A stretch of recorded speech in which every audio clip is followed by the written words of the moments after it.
Chers internautes, bonjour, bonsoir. Na émission au écouter na libino na place vous allez bien surtout les rabino mingi na komona yesu donc vous comprendre ce qui va faire c'est se changer mon repos mikolo babifo le lobanzambe pour ce qui le lobanzambe te donc to quand on la maté pour mon repos ça na ba face mais ceci donc ça face bien na biso to ça là toujours nous to continuer ba séance na biso pour musali na nzambe aza déjà na mboka oyo parce que toza na posta mboka oyo ya États-Unis d'Amérique délivrance c'est la makasi surtout biso bana na nzambe et puis bino oyo bozotalanga na bandako oyo mingi bozala na temps réalité vraiment pona ou misa maloba mingi te na pesa maloba na musali na nzambe to continuer sujet na biso parce que tout le bien qui semaine passée sur la délivrance mais par rapport que non ndenge temps ezala ki mokie nde to préféra quitter le bila la force de délivrance déjà boka ki mosala na nzambe asi expliquer qui déjà biso que notre zone a deux sortes de délivrance la force de délivrance et la vraie délivrance donc le long des astres au to le bila vraie délivrance ça nini alors pona ou melana malobate na pesa mosala na nzambe maloba azawana ce qui peut se présenter les sous pour nabo yeba le ko les numéro monsieur Yasika bonjour révérend Makanda Philippe Tora comme on les a makasi mingi na kanyango mingi te yango moni nazo bana na authenticité yango wana voilà ezaka kombo bonjour bonsoir selon gonga oyo bande ko bayambi biso na sepeli makasi chaque fois bozo benga na ngambo boye vraiment pour na ko partager na part na Nzambe na zo profiter aussi ko tonda yawe pour bande ko baza na Coral Ville bande ko raisin bande ko baza na cédar rapide ba mama bijou ba papa Richard bande ko nyonso ba papa Joseph balanda biso na sepeli bande ko ya Waterloo et puis ba pasteur Joseph baza na Iowa City vraiment naza na state na bino vraiment arche telemi awa donc les pâtés telemi tozo camper na awa alors tout le monde parle dans Zambé. Eh bien, la fois passée, nous avons le la vraie délivrance. Tout le monde c'est qu'il n'y a pas la vraie délivrance s'il n'y a pas la fausse délivrance. C'est ainsi que nous avons démontré la fausse délivrance. Moi, je suis en train il y a une deuxième partie où il y a vraie délivrance. Donc bakoyi kota l'émission oya la fois passée voilà bakomona eloko ni nango tokendaki na ko décortiquer ko na kati heureusement que les paroles ne s'envolent plus et tika déjà na kati ya image donc bato bakota YouTube to na page ya Facebook bakolanda biso. Eh ben j'aimerais natanga au permettre ngato tanga verset na biso clair ou verset na biso comment dirais-je oyo doit plutôt développer dans la matière. Malobese pas nayo mais ngala lingaki mingi na bana parce que moi confusion sur la mingi surtout ma métal de défense wana donc ça si j'ai mo que ça vas batu mingi batu nyonso te o baza ko maîtriser yango que non lelo vraiment expliquer bana nzambe ba otala sur banda ko ba délivrance ça nini pour tout ça vous allez bien prisonnier et que non ba libérer ezaka délivrance.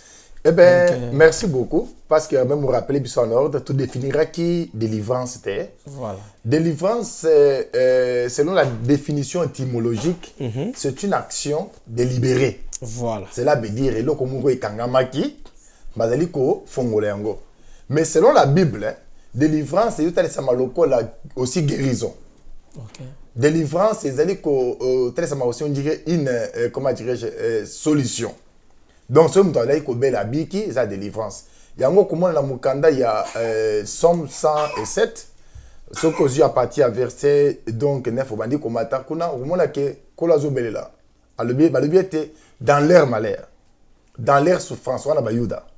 Donc ils avaient crié à Yahweh et Yahweh il avait envoyé sa parole et sa parole l'a délivré.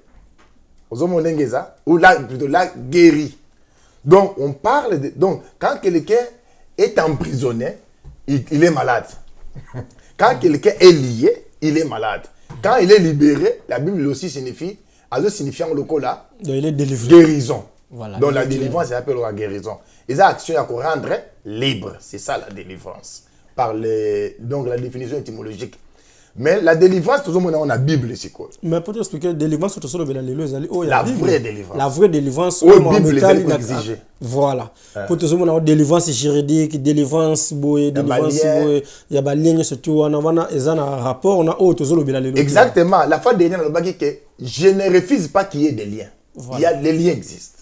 Je ne refuse pas qu'il y ait des liens involontaires, volontaires, il y a mariage, il y a blocage. Donc, tout cela existe.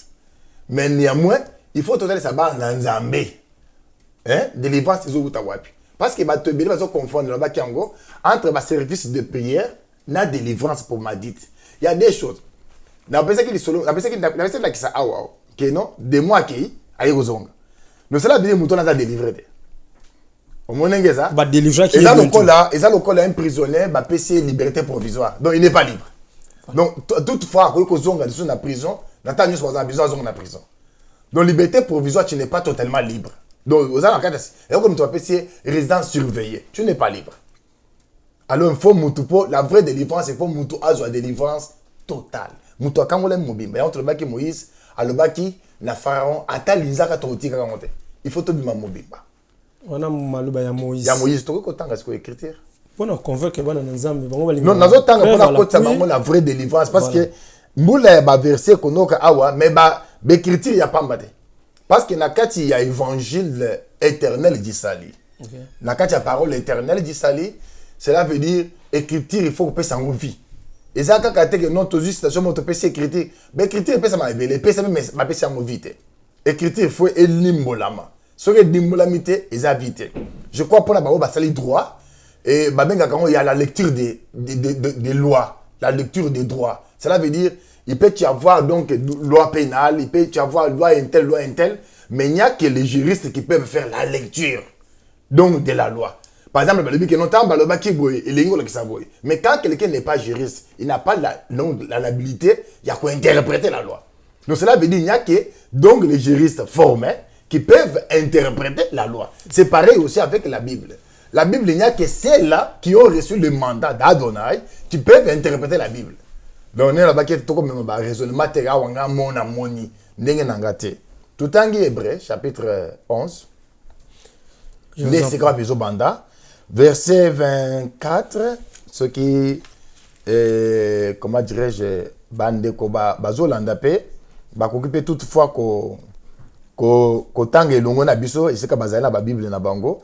Et puis, ce qui bazana ba question, je crois que la fois passée, comment dirais-je, on peut s'entendre ba question belé. Alors vraiment bandeko ba poser ba question zamba pambola bino. Ce qui peut comprendre te kosilikate papa pasteur to maman pastoresse, kosilikate pour la délivrance, tout langa question.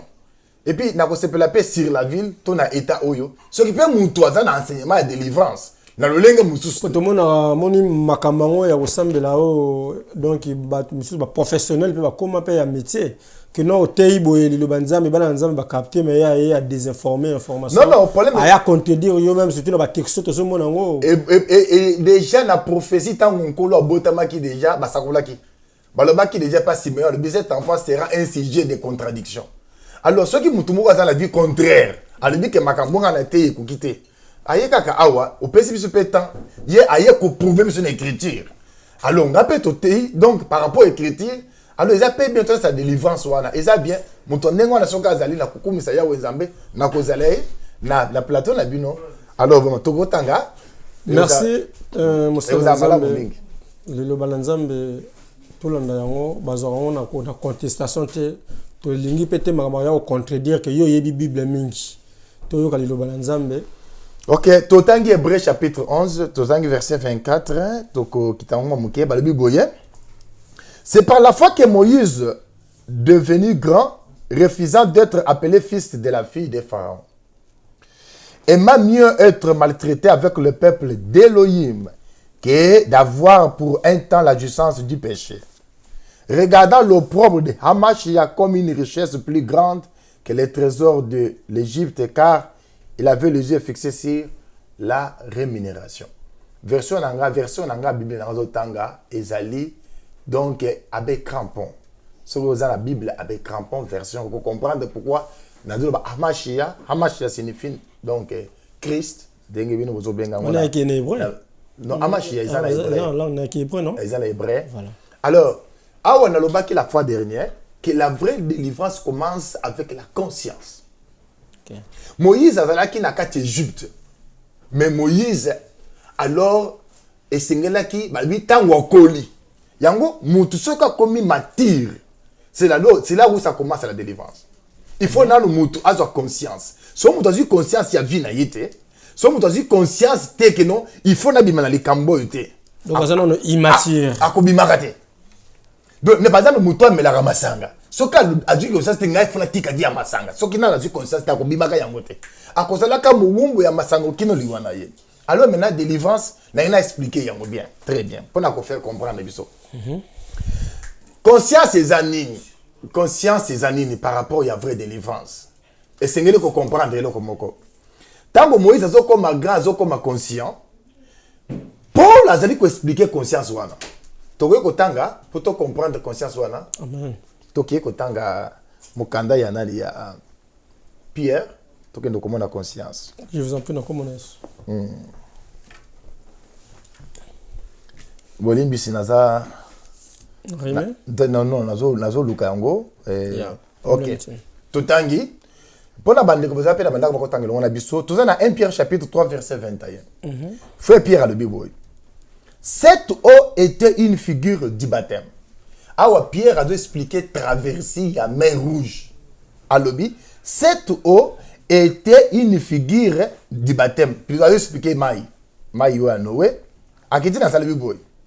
Qui n'est pas la purification des souillures du corps, mais l'engagement d'une bonne conscience envers Elohim. Et qui maintenant vous sauve, vous aussi, par la résurrection de Yehoshua HaMashiach. Donc, awa Pierre Azo le banini. Conscience sur Moïse a dit qu'on en Égypte. Pierre Azo et biso boye. La conscience, c'est le baptême. Oh, le baptême. Donc, c'est dit, bon à Pierre a le biété. Tango, donc, conscience, c'est la baptême. Conscience, c'est un baptême engagé. La conscience, Pierre a le biété. Donc, le baptême, c'est l'engagement d'une bonne conscience. Déjà, Batumsu Bakena na Maï, net na Congo na Maï, Ngili na fleuve, tu bangu tubu abimi. Mais, bazo tu tubu na Maï abimi, mais n'est pas conscient.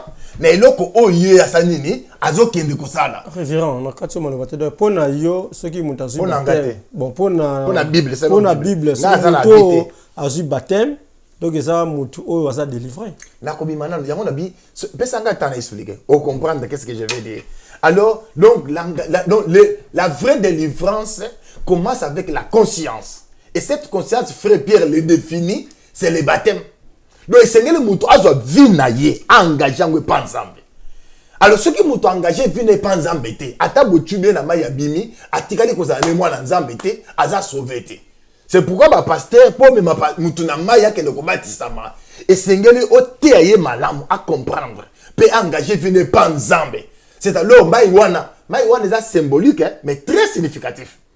Kokolisa mutuna kacha mai ko bimisaye parce que Pierre Paul a expliqué boy. Tango bandisi mutuna kacha mai. Il a kisi que bazuvi ne yakala bantereye.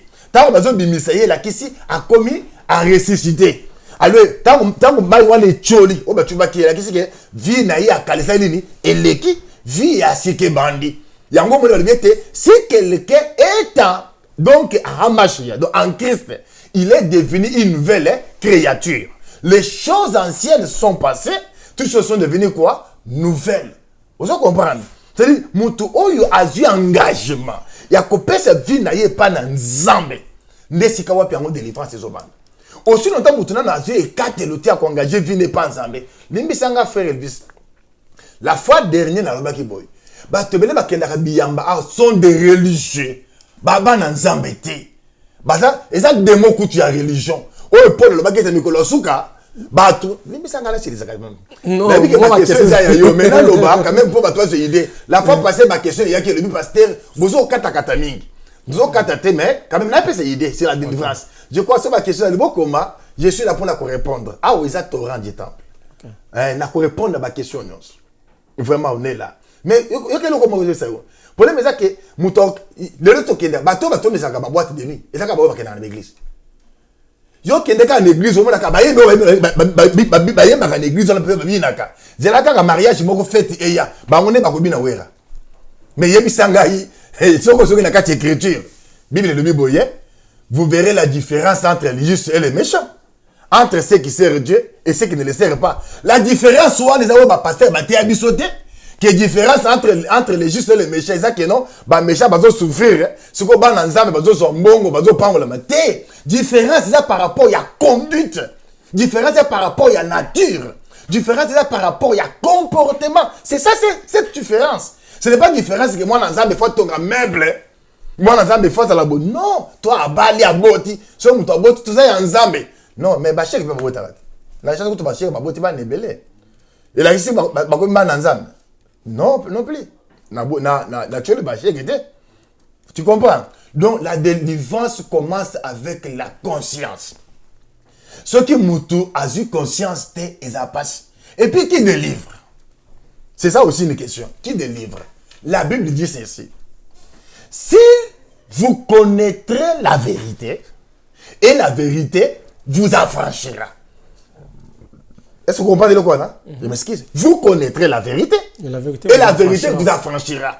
Mais quand Hamashia, le Christ, il est venu, il dit ceci. Je suis le chemin, la vérité et la vie. Vérité, c'est Moutou. Moutou, wana za o Jean le biete, asala qui parole ne bandeli. Donc, quand tu vas retrouver l'église kuta na Nzambe, Nzamba c'est la kabatima wana batongate. Ndako moko munene batonga, bo l'église musu ba chape ke kumo munene ne croix. Les kulusu betango ba c'était boy. Nzamba za la kawana te. Dieu que nous allons rencontrer dans l'église, c'est la parole. Il y a la fois de que ce que boké la carte l'église. Et ça la beau bâtiment, batonga, ba kite kitoko estima kitoko. S'il n'y a pas la parole, Dieu n'est pas là. Donc vous allez former ce qu'on appelle la religion. Bon, ça la carte la Bible, mais Dieu n'est pas là. On a vu bandeko mingi, musala ko luka église que non moi staff. Non, c'est juste la chair. Il n'a pas encore compris. Et ça, nous tous appelle la parole. À quelle église on a que la fois il faut que l'église encore la messe à la l'église. Mukoloana peut être là encore chuba ba komona yango. Aujourd'hui les intentions les alliés à ma baie. Yango la so que dans l'église ba ke no komona ye. Donc menzambe, ya za na posa kuta na nzambe te. Soko te ka parole pire. Au péché soko zaki pasteur. Par exemple le kaki na ndako ya frère June. Au le ko kuta musu frère June dans musu donc moi ré moko. Je en suppose que ta kotsa pena mabonza kana kite parce que ya liboso ba moneka ke no. Ayo tsa mabonza mais ko fele. Comment la chaussure na ye? Wa là tu encore aux États-Unis. Et ça, chaque fête, donc la fête est la même balade. Donc, ça, l'amba il est qui? Donc, il y a qui sont dans l'église, on est dans l'église. Alors, on touche à mon banzi, et ça, c'est déjà un épisode. Donc, c'est pour dire que la vraie délivrance commence avec quoi? Avec la conscience qui est le baptême. Zelana, c'est le komoko, frère Elvis. Tout le monde est le komozani. Il est connu. Oui, bananza, c'est ne pas comprendre. Ce qui moutou engagé vient pas dans Nzambe comme baptême. Nakata baptême tona makambo misato. Ce qui moutou aye ko dimela Nzambe le ko liboso plutôt prouver pas les repentance. La repentance signifie le regret. La repentance signifie le regret. Ce qui moutou ça la kamabe a regretter kate. Nakati o maloba. Tu là définir ngo te même on appelle moi ba idée zo kima nangala nape eloko mo na par rapport ya réponse zo pesa wana. OK. Qui est Nani o akofi ko la délivrer. Non, ce n'est pas tout le monde qui va la délivrer ou bien tout le monde peut être délivré. Moto ça ko za délivrer so ka yé engagé vine pas ensemble. Voilà. Omoni. Donc to za délivrer na makambo mibale. Et ça la péché adamique kati na biso qui est incrédulité aussi. Il y a aussi ba comment dire ba fruit de péché parce que oza ko tombola ngai ba sujet belé. Parce que péché en réalité ça ramoko. Ah bon? Fruit de l'esprit pèse à la moko. Parce que tu as un fruit de l'esprit quand moko, tant que je pas Paul le c'est l'amour. Abandi ko détailler na kati ya bolingo, longanimité, patience, douceur bonaboy. Donc péché peut c'est la ka moko. Le péché c'est quoi? C'est l'incrédulité. Ba yebisi ne ko lebisi ya mbankolo lokola mokonza boy, c'est ça l'incrédulité. Le refus de la parole. Comment il y a parole ya Nzambe, c'est ça l'incrédulité. Parce que ce qu'on dit médical, ce qu'on a incrédulité ça kacha mutu et ko produire impudicité, la haine, makamunyo surtout. Il y a une différence entre Moutouakoui et Nakati ya Yakobo. na mutu aza mukoboki mukoboki aza mutu oyo akobokaka donc moi si nyonso aleki akubula kaka mobali nyonso aleki akubula kaka eza vie na ye mais mutu akoyi dans le péché akoregrette alobi ah ça ce n'est pas ma vie mais ce que mutu aza courir des jupons donc akoyi na pe akoyi na ekobote ye eza vie na ye aza obsédé sexuel mobali nyonso kaka donc ye akubula ye kaka moi si nyonso aleki kaka akubula ye donc la vraie délivrance commence avec quoi la conscience qui est le baptême ce que tu as expliqué na kata baptême tu as bloqué ça la repentance signifie le regret aussi longtemps maintenant la regretter la vie n'y a pas été la vie pécheresse na la regretter en mota kubima ngote et là quoi mi balé zali là on bengaka conversion signifie quoi changement de direction ce qui muto regretter na mabe na ye il faut tout le monde kati na ye mongwana muto ko lo bateke non na regretter la vie na nga passé afrikanta ka ba milliers ya kalatalaka ba boîte kaka ye ba masanga kaka ye makamyo sa mabe kaka ye alibike abongoli motema ya mwana kutu pli no nkola liboka bwana baninga bini ya mokili baninga kala so bongoli motema po boka bwana parce que boza suna natiri moko te parce que balibike non moninga mabe akosala nini akokendeka ko influencer moninga ya malamu omoni balibi yango de mauvaises compagnies corrompent de bonnes mœurs donc akobendo kaka comment yo muto ko lo bakeno sa ndenge sa bwana ko mwana na nzambe yo fe kandaka sika bamela masanga obana bana masanga autrefois suka zongela yango kaka po ba milliers wana yo fe taka banganda ya diamba ata omelite milinga le soka eleki ko rappeler ba nostalgie ya diamba kala okobenda osuka loba moninga pesa ngaka na benda c'est pour dire que la vraie délivrance yango ne bandakana donc baptême nakati nango tomoni repentance tomoni conversion si manango il faut tomona nini yango tout le monde a donc engagement à mutu comme il pèse à mutu donc renoncement au mal c'est ça c'est bon de dire ça monsieur Nzambe na sir bandeko bazolanda biso bien na ndako bazo capter biso 5 sur 5 et ce kota bango mais dans tout ça monsieur Nzambe technique nini ou vraiment mouvement pour azala posa ozala délivrer mais peut-être loko moke bendaka e kaka mais technique ni na yiko sala dans tout ça pour que ça le banzambe mais faut pas ça ma technique puis c'est ni nem moi nga pour ça un changement na vie na mais à comprendre raté ata forcer aya mi pesi na ye na nzambe a mi pesi na une église na basala nzambe mais au mona ba abimi na ye nazo expliquer le comment encore na uti ko le bango awa ben il y a des choses tango nzambe atalaki David abetaki motema alobi David c'est l'homme selon mon cœur c'est maintenant tout le monde David akoyi na moi c'est bato moi c'est soldat na ye achezemi pe abomise mobale na ye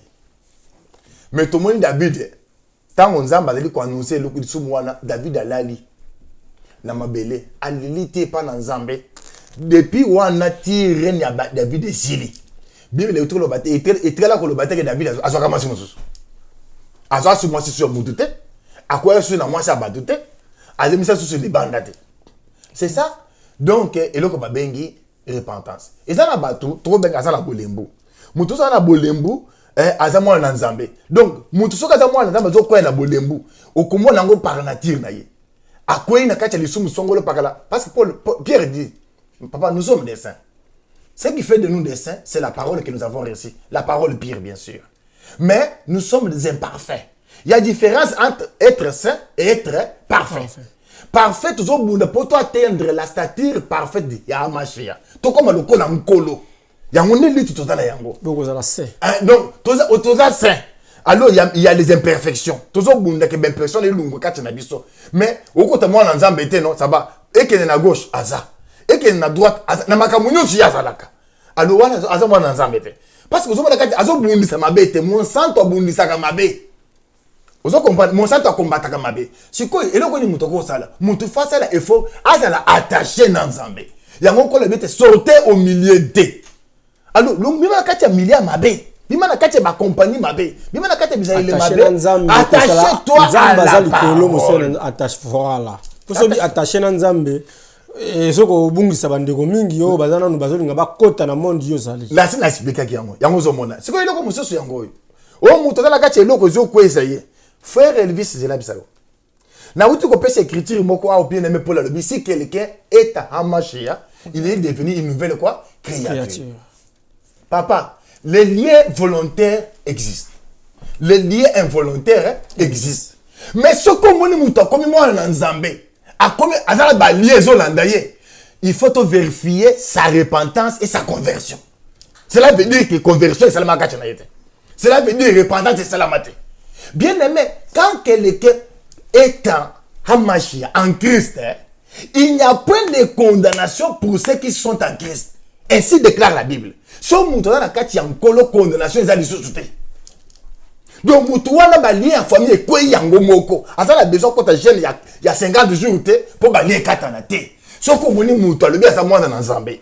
Avec qui na repentance, avec qui na conversion, et qui est engagé de ne pas dans Zambie, et que balayer les Hollandais, même coutume les Hollandais, il faut qu'on vérifie encore de nouveau sa repentance, sa conversion. Ce qui veut dire qu'il n'a jamais engagé sa vie à Dieu. Parce que, yoka, le mouvement moko. Ndeko moko azote délivrance à le bio. Au moins, tango Lazare a kufaki. Tango azobi manakachi yankunda. Nkola le biboyi. Aïbis pasa inaye. Donc, prends des liens, laissez lui partir. Yoka iloko moko faire Elvis. Biso to kufana Lazare te. Ba bien aimé bozo landanga. To kufana Lazare te. Biso ba sante to kundama na to mo Lazare te. Nous sommes morts avec Hamashia. Biso to kufana Christ. C'est ça ce que Paul dit. Nous sommes morts avec le Christ, ressuscités avec lui. Tant qu'on connaît c'est quoi, Pierre a connu l'élite à Talaboy, à mon abalinge, dans l'élite à mon amoudé. Donc ce qui veut dire, quand on a c'est quoi, à ce qu'on a balinge, à ce qu'on balinge, ça totalement, il y a kokatana.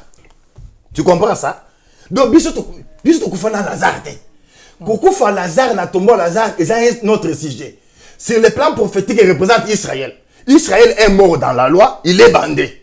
Tango ba dewe ba ko ya côté Israël, ndesi ko ba ko débander Israël na nini na ba loi wana pour que Israël a comprendre que o ba bomaka de kurusu, yena saka sauver na bango.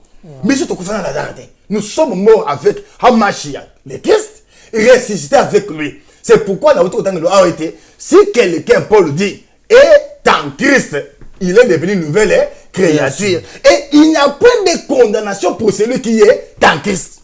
Laisse-moi encore t'expliquer. Être en Christ, frère Elvis, cela veut dire quoi? Cela ne veut pas dire qu'il faut être membre de notre église et en l'Assemblée des saints. Non. Être en Christ, ce n'est pas être membre d'une dénomination. Non. Être en Christ, le Christ, c'est la parole. Être en Christ, c'est être dans la parole. Quand tu n'es pas dans la parole, tu n'es pas dans Christ. Tu es païen, religieux. Papa, lelo ba tokome ni bini mabiyamba. Tunaka muto ke na église le dimanche lelo. Hein? Batia gini. Ce qui pasteur abina qui a lelo pasteur abini et moyen et pasteur katidance. Tout les liteya. Lelo pasteur à la tibi. Tout les liteya. Et c'est mamboni lelo et akata et c'est ilamba wana, talo wana. Tout les liteya zéro. Zéro. Ya ngomo na kena église ngomo na kena tango maté bazolala. Na tango robina ba chamu ki penza. Mais matin est commis à l'ali tous les versets les zagini tous les gars descend 3 versets ba pesa attends à vous en mon côté et ça qui Jean donc ba pesa 3 versets est compliqué et comme Jean Matthieu et ça qui ni nango et ça qui des chroniques à ça nango.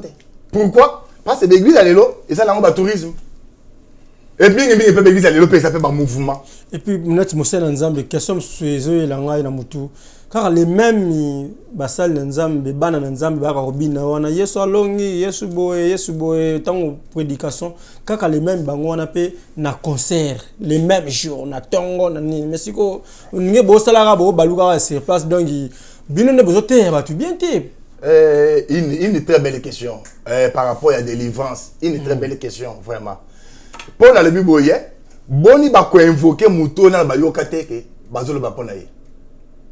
Des questions pour la lobby. Voilà. Et bon, si yo, comment dire, bataille bakozala, so batinamité. Pas ces années. Naka une église, tu as 3 types de serviteurs. Dans l'église, do basali ou ba composer l'église. Kolo yemo to le bien. Kolo azo présenter ba lokolo ba unique, do ba mikube. Toza na ba mikube oyo ba to misali ba ngo mikube. Toza na ba pasteur yemo wa misali pasteur. Il faut avoir la parole pour connaître, pour comprendre que oui, il y a mis les pasteurs. Et bien, tout ça, on peut en États-Unis, au Congo, pasteur, aux États-Unis. Azaki est intercesseur. Intercesseur, comme une balade, donc il va la choquer aussi. Azaki est moyenne. Azaki est diacre. Azaki est ancien. À combien le pays va te belé, allez. Il suffit qu'à bêter. Il y a mon moni, il y a mon habit, il y a mon l'église Nabiso. Ce qui fait moko abimi quelque part abeti maboko atali ba intercession et que bande komandi koya au moins azu téléphone à bengi l'église alebi ah wa tout mo sala ba tebeli mais toi la ministre la parole était une église il y a un ministre de la parole.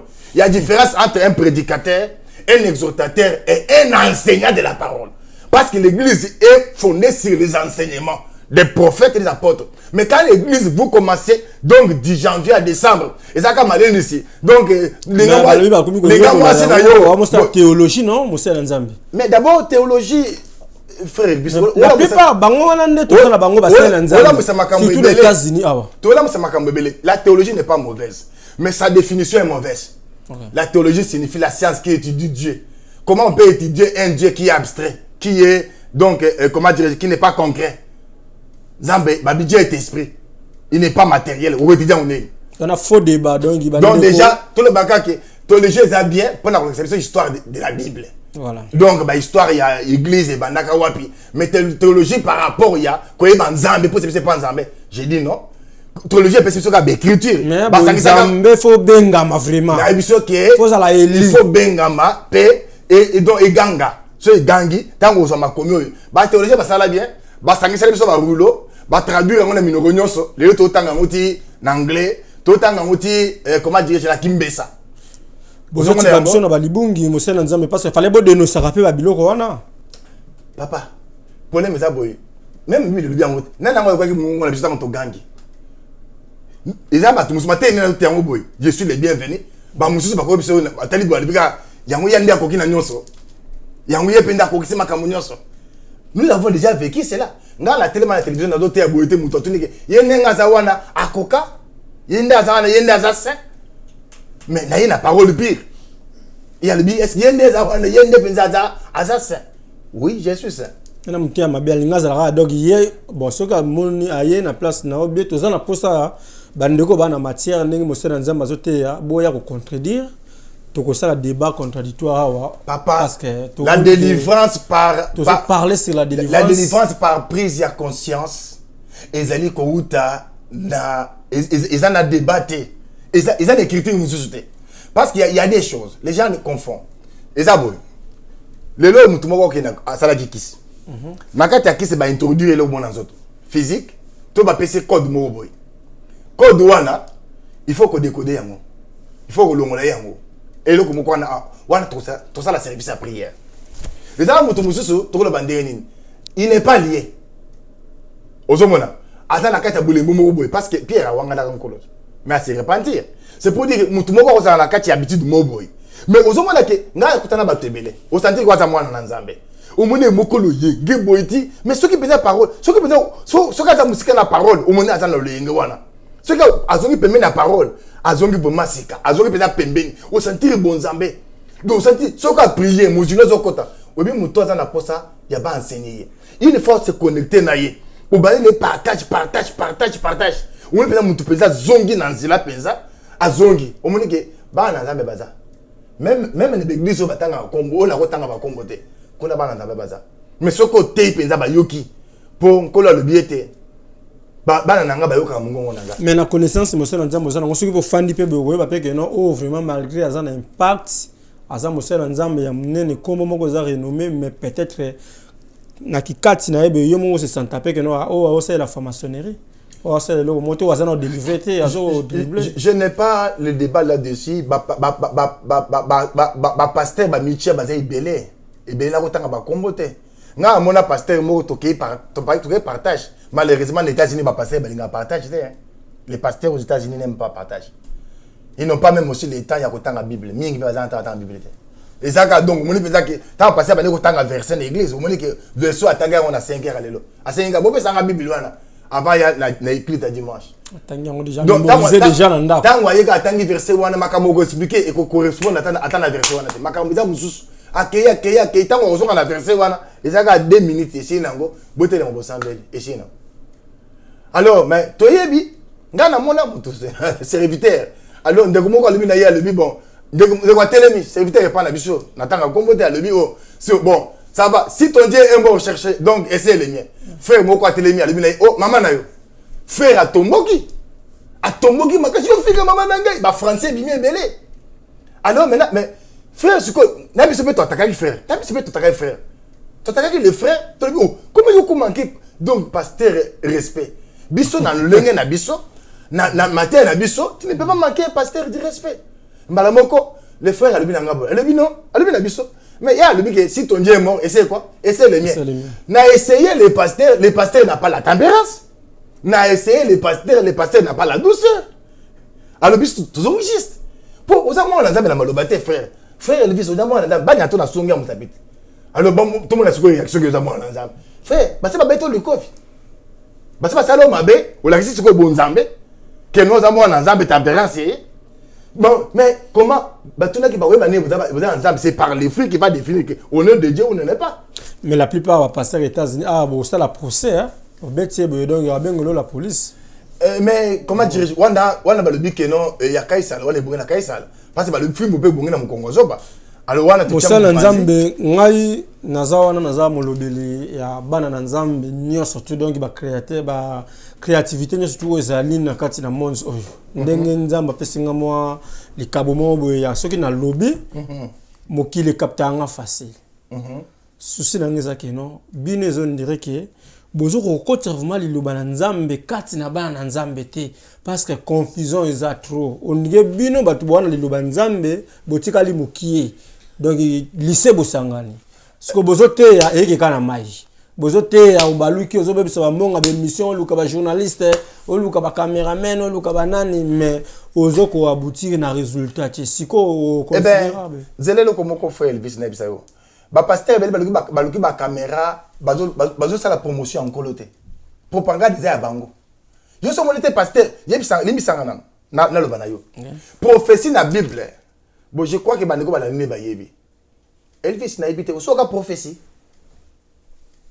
so ko permettre vraiment na plateau awa so ka prophétie que non nzamba zo ba pona yo ngana na kutana mtawa prophétiser pona ngate pasenga moko donc na beta na solo na nzambe na tout nyoka question osoka prophétie que nzamba zo loba on limite pe que nzamba ko lobelo makambu oyo ava ulungana nda kokoma awa nzamba ko lobelo makambu wana oyo sali ava ulungana nda kokoma awa ebona na basine ti na lobi est-ce qu'on dit nzamba ko lobelo makambu oyo depuis on nda kokomi awa nzamba ko lobela yo non Dieu parle mais prophétie ya mutu ezaka ya moko voilà soki mutu akomi na kati église prophétie za Elvis alobi frère moko azaka na kati église awa frère wanga telemi par exemple ba le ba prophétie na miso abato nzamba alobi frère moko azaka awa donc les prophéties ne concernent pas tout le monde Dieu ne sait pas adresser à tout le monde Dieu sait adresser à qui à un individu frère Elvis il faut que les pasteurs rasent là na soka prier ba mon Elvis ba ibise message les aboy mais quand on dit ça la bâtiment c'est ça nini on va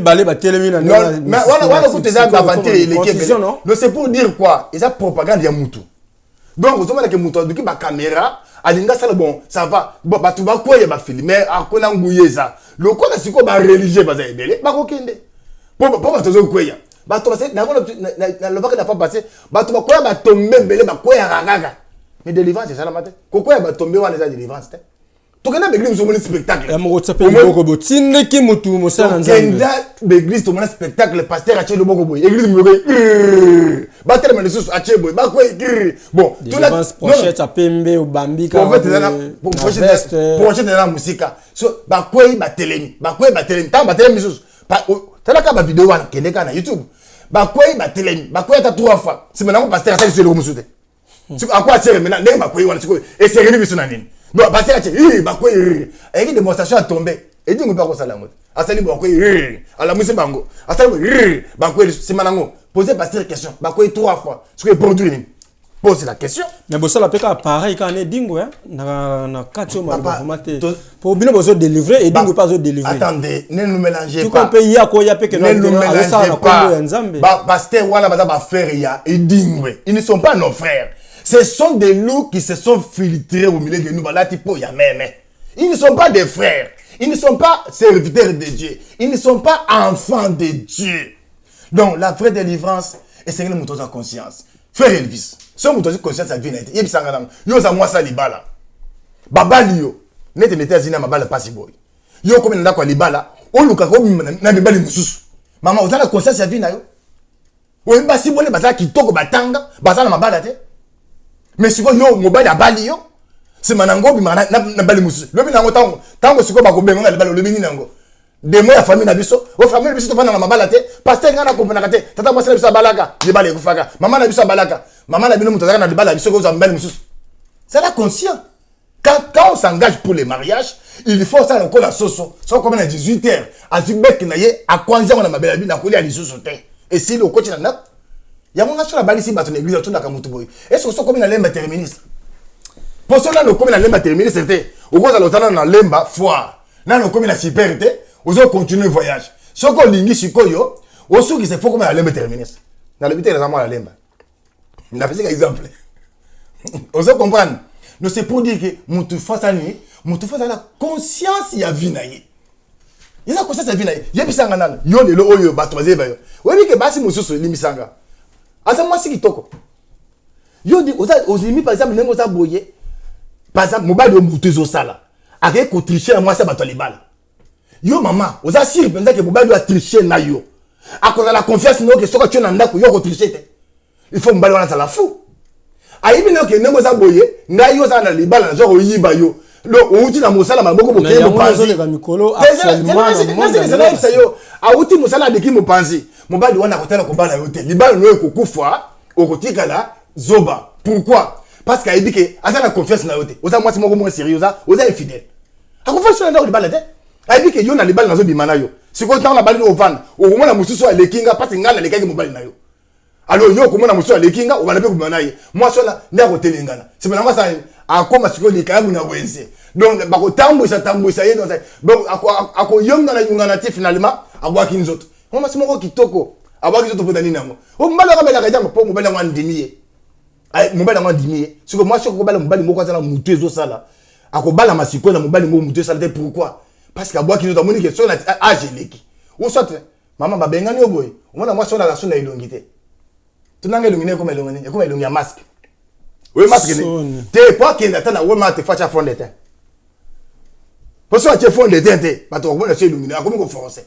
donc à trop si na été mais pamba la masque ya fond de terre pourquoi parce que tellement que akomi siko asali kala te akomi batterie déchargée yango soki donc oza la conscience c'est très bien c'est pourquoi j'ai dit il est très important mon temps à conscience et vie naie makabo musu zo na vie abato lokola ba lien eza ba lien te eza ba comportement bakambo belo mona kawana na vie abato ba lien ce ne sont pas des liens eza ba comportement ba habitude eza ndenge nini yo za mwana kaja ya no pesa na pesa nazo pesa comment dirais-je nazo pesa ba comment dire ba parents ke batango yo boti bana ko finga ka mwasi no yote ko bunisa ka mwasi na yote surtout bana bavandi wana ata kande ye ko finga mwasi na pesa sa bana te cela fait partie de l'éducation tu vas expliquer yo non nazo to kominde ko chiter mu ke pour c'est idée pour peuple comprendre voilà cela veut dire quoi ce qui est le oyo biso mwana na Kinshasa mwana moko za moke ya na ye ata na mibale ata makako mibale donc ce qui kango ye allo abate misiwana leki ayebi le kango wana ye abate smisi ye kai c'est manango siko mwana je m'excuse ba mbaka tonton Jean-Pierre ba mbaka tonton donc nani papi donc ba il bon so batina ka mwana wana kene pas Jean-Pierre zombongo amesh kene pas Jean-Pierre ya papi zombongo ya nani mwana amonika donc Jean-Pierre aye botine kene so masanga pesa nga mbongo nanga Jean-Pierre atikilenga pesa nga mbongo nanga tonton papi atikilenga mwana otanga zokola ajebi ke il faut que ça mibali boni mibale so la mibale ozo mbongo ya mesh ozo mbongo ya ba lien te za ba habitude wa copier tu comprends ça ba tu ba lien te za ba habitude akoli ba habitude ya mabe ça héréditaire na batu mususu to ko lo ba yango ba misini na makila parce que non eza comportement muto a copier n'y a pas même le lien muto a copier donc to ko nané bango ndeto ba kilo de fautes commises par nos parents des conséquences néfastes ya wana lelo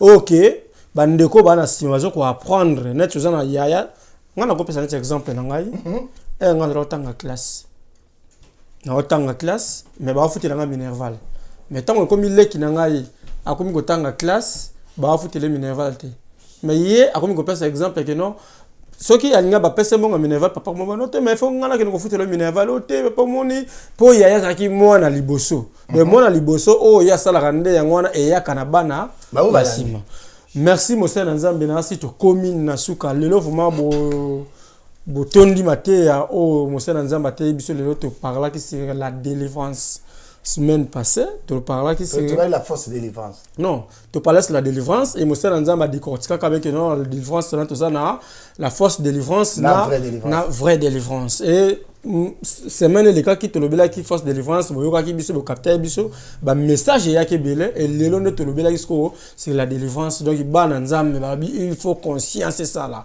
il faut qu'on la mature il faut qu'on yebelo ko lingi pour nous la délivrer donc Mosé Nzambe azali wana numéro de téléphone ezali na toujours ce que na posa ya Robenga Mosé Nzambe oui Mosé ngo non ce qui mutu eza bande ko mosusu oyo wapi yango azane mwana na Nzambe mais azana bulebu moko ekolai na nzoto voilà azoluka kotika yango ne poser question azokoka te il peut nous appeler mais comment dire na voyage ka mingi na benga maka mingi tout ronde na sali ba na télémine do na mais na attachement ebele soko bengi na numéro wana toko sunga yo pour on se libérer de loko wana parce que na okande ko moko azotika comment dire donc azotika mobali na ye pour mobali na impuissant mais mobali ozo kende ko dimasiko qu'est-ce qui prouve que otika la côté le maka mikolo nyo sans que le bébé comme impuissant ils ont ba prière ba ko bonela pour la mutu ta musu impuissance wana ezaka été abino ezaka d'éléments tu comprends biloko c'est d'éléments faire et fils ozo sala mbongo il faut ça na objectif conscience wana message est tellement vaste tant que tu soit 18 mois pour ton vie et ça na bateau bali à chaque mois aller donc chaque semaine aller à $500 chaque semaine alors si vous avez conscience que nous avons travaillé durant 6 mois pour atteindre montant moko ya mbongo à ko s'imposer ba sacrifice pour comme yango moli biso mususu ba taxation na kishasa toi ba kisi omoni ya ko ya kate omoni ya sila kate non même mbongo ezaka mayele soko za na mayele te omoni ozimbongo lelo olie elamba nyonso eleka osomaka kaka ochaza kilamba bamolo ochanje lamba okangi photo otie na Facebook azaka na poto akangaka bilamba na Kishasa ndakute na Amérique ndakute otaka koyenga boy manque conscience comment mutasali 15 ans na Amérique azaka ndakute 15 ans na Amérique asoma ndakute 15 ans en Amérique. Molimo ya bitelinga ko tele. Eza manque conscience. Mususu azana Amérique asisi ba state nyonso. Ba state Philippe asisi ba state azoteya. Mais muto asisi ba state pone awe simbité a changer state. Kuna simbité. Laisse-moi aussi mbakate kwa zangi conscience. Mosé Nzambe merci to komi na suka message eza capté na bana Nzambe nyonso. Vraiment pour na lelo to soki awa tika ete na profiter ko pesa mbote na ba sœur en Christ ya solo o bazali basi ya mabala. Oyo bazwaka temps ya kosalela makambo oyo maloba na Nzambe oyo pasteur awuti kote ya awa mingi na pesi mbote pe na cadre ya représenter ba meilleur vœu na ngai pour toza na fin de l'année na mama na biso Letissa Osonke yena benga ke mama na Elohim et mama na Lionel double brassard petit frère propre Gelo Munzelenge na musika toujours bureau ne tombera jamais et grand prêtre mère maman ya ba mama toujours Christelle de Dallas Christelle Kusenviko to suki wana zo ate semaine prochaine toza pona bino ndeko na ngai Prince Okenge na pesi pe mbote na mama na sauta ko bota Christelle Nzembela oza toujours na répertoire tozali wana ndeko na nga Mosé Nzambe na si prochainement to okuta na susu to côté ya net ni si jeni to côté ya prochainement pour mikolo zaka to expliquer ba mais keba na confrontation ko ya si jeni na prochainement biloko makambo koloba eza ebele mais la fois prochaine si Yahweh nous il éveille to kolobela donc peuple et yo kaka son ya trompette. Merci beaucoup boyoki ngai merci na Junior Makolo Nzambe ya caméra Nzambe na États-Unis d'Amérique na makambo filmage keba Elvis Alomba toujours nazawana nazo chapeauter toujours tozawana Fabrice Lolema toza lelo masana ngai Fabrice Lolema bakare belé mariage malamu merci beaucoup Dorcas Monopepe bye.